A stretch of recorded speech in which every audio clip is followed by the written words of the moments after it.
What's up guys, DanPH77 here, and today I wanted to give you a quick review of Battlefield 1. Should you buy it, or should you not buy it? Is it worth the cost, or should you wait? Hopefully this video will help you determine that for yourself, so enjoy. So let's get started with what I think about the single player aspect of the game. The game's single player revolves around what DICE calls war stories. It is a variety of missions and stories told to kind of expand over the entirety of World War I. The downside of these war stories is some of them lack in character development or don't have enough time to fully tell the story properly, in my opinion. And probably the biggest issue is the single player is only 4 hours long. However, aside from that, war stories could open up to expand more missions and future content. So that could be an interesting aspect that DICE could include to kind of make up for the short single player experience. Overall, I'm going to say that I enjoyed it, but it did have points in it that seemed lacking and boring. However, there are a lot of points in the campaign that stood out and overshadowed these boring parts. I was thoroughly impressed with the intro mission and how it was carried out. It focused on the brutality of World War I and how you as a soldier were really nothing more than cannon fodder. Bloody fighting in no man's land and holding out against waves of attackers to only eventually die and end with a name and a death date, and then be transferred onto another soldier where this continued until the end of the mission, was an incredible experience nonetheless. And I think it represented the horror and brutality of World War I perfectly. The only true equalizer.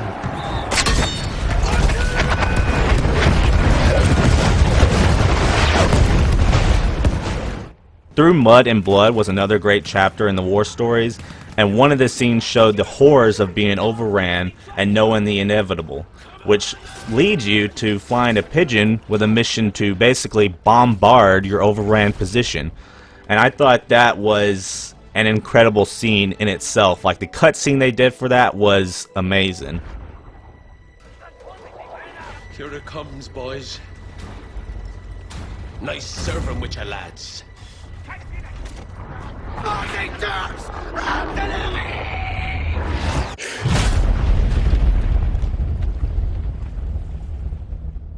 In another War Stories chapter, the game sets you in a full set of body armor and walking around like a juggernaut badass, essentially, which was also an amazing experience.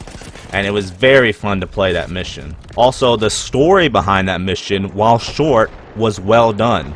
I was thoroughly disappointed, however, that the game didn't feature some in-depth, gritty, and bloody trench warfare. It is absent from the game, and you come to expect that kind of experience from a World War game. Now, maybe DICE was trying to keep away from that World War I stereotype of trench warfare, but it's like when you play a World War II game, you kind of expect a D-Day mission. I mean, hint hint, World War II Battlefield game with D-Day next, DICE. Trench warfare is iconic of that period, and it should have been better included. I think DICE missed out on something that they could have represented really well. Being able to fix bayonets and going over the top and charge across no man's land to attack the enemy's trench, it could have been amazing. Overall, I would give the single player a 7 out of 10. While it had some shining moments, DICE missed out on a lot of great opportunities in which they could have further focused on the horror and the brutality of World War I. If only they had continued from that intro mission, I would have been immensely satisfied. But when it comes down to it, you don't buy a Battlefield game for the single player. You buy it for the multiplayer.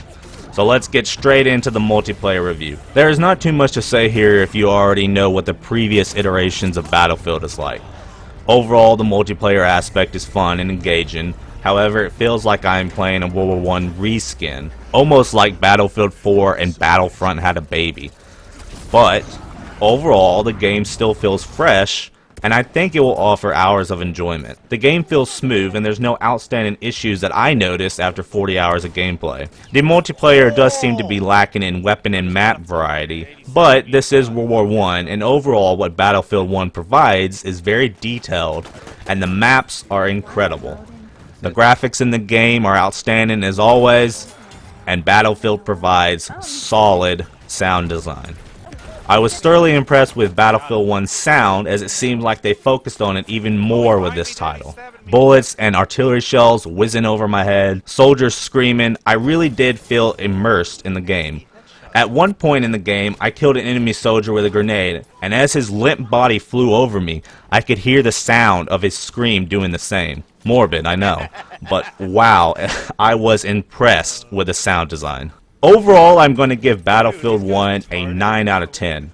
While the single-player war stories lacked in some areas and was only 4 to 5 hours long, overall it was an enjoyable experience, and the multiplayer in the game is fantastic and is always what you would expect from a Battlefield title. So if you liked previous Battlefield games, I would say this is a definite buy. Overall guys, I hope you enjoyed the video. Thank you for watching. If you liked the video, give it a thumbs up and hit that subscribe button.